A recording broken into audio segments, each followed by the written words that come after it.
How to add translations. When you are creating a guide, it would be a pity if you have it only in one language, as it is very easy to add other ones. Always finish the guide in one language first, and once it is approved by us, you can start translating.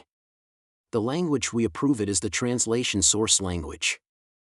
If you want to translate destination places or tours, you always have to translate the whole destination in the first place by clicking on Add Translation just above the Overview tab.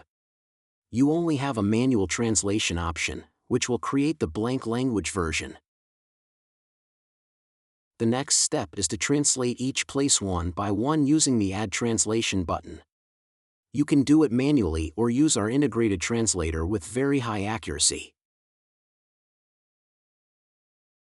Photos, location, and trigger zones are copied through automatically. The AI translated text has a label in the app letting visitors know about this fact.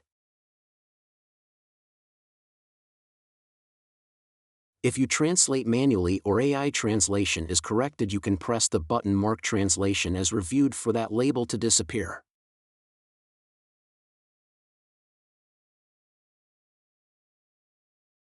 For the tours, it is easier. These are translated all in one click when you open the tour and choose the Add Translation button. The route, photos, and trigger zones are all copied through, so there is no need for further adjustments. There is an option to have the AI translate the entire destination, including existing content, in one click, saving you the work. This is a paid feature. If you are interested, please do not hesitate to contact us.